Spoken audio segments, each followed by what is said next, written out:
Haadha manaa jechuun kaayyoo waaqayyo jalqaba ittiin nu uume, kaayyoo waaqayyo jalqaba itti dhiira tokkoof durba tokko uume ittiin eebbise, eebba waaqayyo jalqaba Addaamiif waan eebbisetti seenuun jiraachuu akka ta'e hubannee turre jechuudha. Kaayyoo waaqayyo nu uume isa kana jechuudha. Kanaaf egaa nutis yeroo beeknee yeroo keenya dhaabbataa akka ta'e beekamaadha. Umurii xiqqummaatti gaa'ela dhaabbachuu jechuunis kaayyoo waaqayyo nama uumeef jiraachuu jechuu miti. Maaliif of danda'anii waan hundumaa hubatamee waan hin baramnee fi dhiistee sokkuu dandeessi. Mana qabuu waan hin dandeenyeef gattee sokkuu dandeessi. Waan akkasiif nama saaxiluu danda'a. Akkasuma umuriin keenya erga yeroo barbaachisa saniif ta'eef darbees immoo kaayyichatti seenne yoo ta'e inni kunis kaayyoo waaqayyo nu uumetti jiraanna yookiin itti seenna nun jechisiisu. Kanaaf yeroon tokko jira, yeroon barbaachisaa ta'e keessattuu umuriin shamarranii umuriin keenya daangaa qaba, dhaabbataadha, kan keenya beekamaadha. Fakkeenyaaf umurii keenya baay'een keessan biyya ormaa gola ormaa keessatti lafa dadhabaati, miilli keessan bitintiraati, dadhabdanii hojjettu.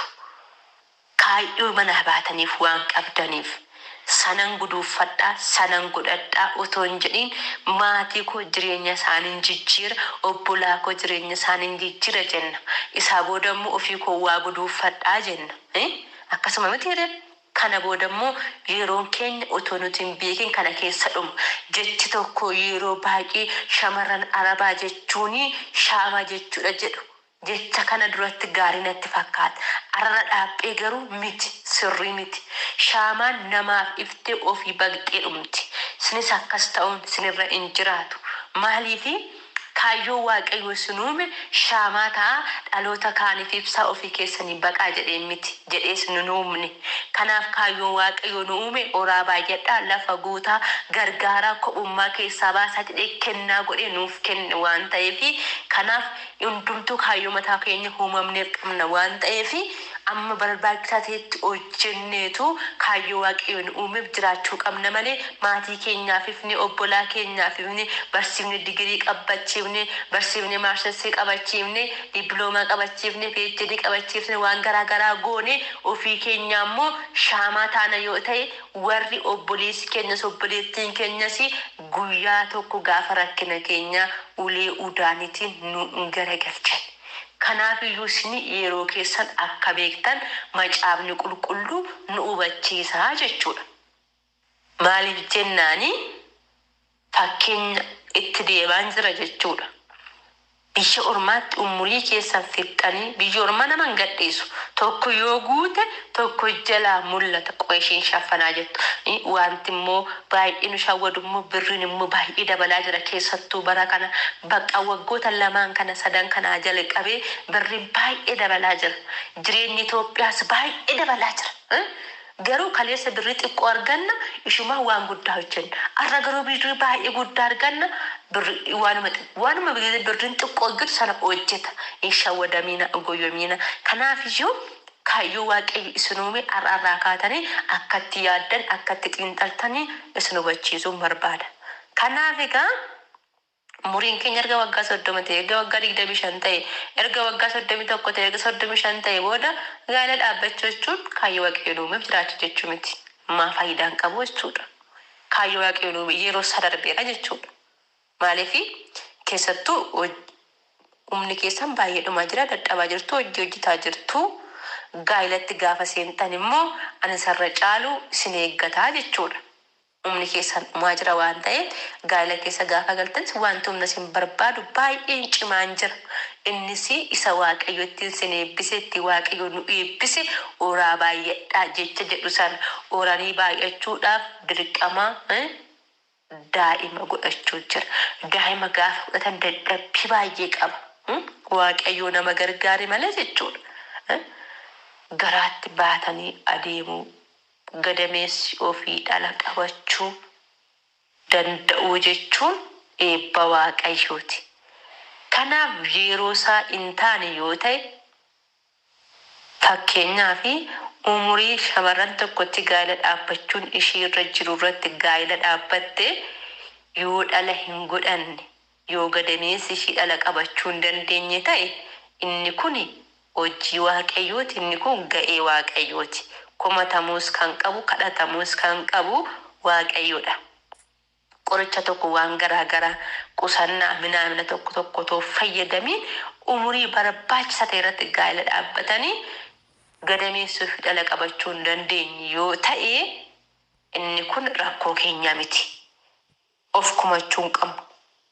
Garuu umurii keenya erga darbeeti gaa'ela gaafa godhannu gadameessi keenya dhala baachuu hin danda'u. Saayinsiinis isa kana hin jedha. Macaafni qulqulluus wanti hundumtuu yeroo qaba jedha. Yeroo sana beeknee yoo gara gaa'elaatti hin galle dhala godhachuun carraansaa baay'ee dhiphaadha. Gadameessi ofii dhala yoo qabateeyyuu milkaa'uu hin danda'u. Yeroo isaa miti waan ta'eef gadameessi keenya dadhabaa deemeera waan ta'eef dhala godhachuu daa'imni guddatee ji'a 9-7 ga'ee dhalachuu hin danda'u. Amma sanatti baachuu hin danda'u gadameessi keenya. Dadhabeera yeroo isaa darbaa deemeera waan ta'eef jechuudha. Kanaaf egaa isa kana lafa dirdiratti gaasintu beekaa yeroon keenya ammamirra jira, umuriin koo meeqaa akkamii kan jedhugaa baay'een keenya hin beekna waan ta'eef iyyuu isa kanaaf yeroo namarra jiru kun yeroo nanitti maal gochuu qabudha jennee yaaduu akka dandeenyu nu gargaara jechuudha. Turree jechuudha kaayyoo waaqayyo nu uume isa kana jechuudha. Lammaffaasaa keessatti kaayyoo waaqayyo nu uumee fi akkamitti jiraanna yookiis kaayyoo waaqayyo nu uumeefti akkamitti itti seenuu dandeenya, akkamitti tarkaanfannee deemnee kaayyoon uumama keenya sanatti deemuu dandeenya kan jedhu wal wajjin ilaallaa jechuudha. Keenya inni guyyaa har'aa akkuma dura dubbadhee ture kaayyoo waaqayyo nu uumee fi akkamitti jiraanna yookiis kaayyoo waaqayyo itti nu uume sanatti seenuu tarkaanfannee adeemuu akkamitti dandeenya kan jedhu wajjiniin ilaalla jechuudha. Maqaa waaqayyo gooftaa keenya bara baraan kan galateeffame haa ta'u. Egaa wanta kanarratti gaafa ilaallu namni tokko mana baay'ee bareedaa, mana baay'ee gaarii istaandardii isaa eeggate ijaarame tokko namni kan biraa qaamni kan biraa immoo kennaa godheetu nama sanaaf kennaa jechuudha. Kennaa godheetu nama qaama kan biraadhaaf qaamni kan biraa kenna mana jechuudha. Mana jireenyaa mana kan biraafis haa ta'u manichi garuu mana baay'ee gaariidha, baay'ee bareedaadha. Kanaaf kennaa godheetu nama tokkoof kennaa jechuudha. Nama sanaaf gaafa kennuu fi ani mana akkasii bakka akkanaa iddoo akkasiiti siif kenneera. Kanaaf itti galtee keessa jiraachuu dandeessa. Ji'a kana yookaan torban kana yookaan torban lamaan kana kootuuti singeessaa sin agarsiisaa itti galtee itti jiraattaa jedhee nama tokkotti kennaa kennee fi haala kanaan itti himeeraa jechuudha. Gaafa nama kanatti himanii guyyichi ga'u jechuudha. Yeerichi gaafa ga'u guyyaan jedhame suni gaafa ga'u qaamni kennes qaamni kennameefis gaafa dhufanitti jechuudha. Manicha sanatti ol galchuu kan danda'u. Mana sana seeni namni kennameef sunis akkatti jiraatu namni kenneef sunis kana sii kenne jedhee agarsiisuudhaa fi kan seessisu jalqaba karra jechuudha. Karrichi erga galameetti karrichi furtuu qabaachuu danda'a. Tarii akkasuma noormaalii kan harka cufamee marka namaan kan banamu ta'uu danda'a. Furtuu qabaachuu danda'a. Haa ta'u garuu ulaa karraa erga seenaniitti ammas piroosesiin biraa kan biraan jira. Barriin manaa banamuu qabaa jechuudha. Kanaaf barrii manaa sanatti ol galchuu kan danda'u dirqama furtuun hin jira jechuudha. Kanaaf furtuun sun yoo kennamee fi manicha sana abbaan kenneefis banee agarsiisee inni kennameefis itti fayyadamee burus iftaanis keessaa ba'ee ol galee deebi'ee banatee itti jiraachuu kan isa gargaaru cufaa sanaa fi furtuun jiraachuu isaati. Cufaan jiraatee furtuun hin jiru yoo ta'e abbuma argesseenee ba'a. Garuu cufaa qabaatee furtuus qabaatee abbichaa furtuun kennameera yoo ta'e yeroo hundumaatti jiraachuu danda'a jechuudha. Kanaafi namni kennameefis furtuu sana yoo qabaate malee manicha sanatti ol galuu hin danda'u. Karra galuu danda'a. Tarii cufaa qabaachuu danda'a, dhiisuu danda'a, qulfii qabaachuu danda'a, dhiisuu danda'a cufaan karraa. Manni garuu xiqqaattu ayarattuyyuu qulfiin dhabu. Furtuun dhabu jechuudha. Kanaaf furtuun sun yoo kennameef qofa malee siif kenneera gaafa akkasii dhaqiitti gali, guyyaa akkasii dhaqiitti gali yoo jedhame furtuun hin kennamne taanaan zeeroodha jechuudha.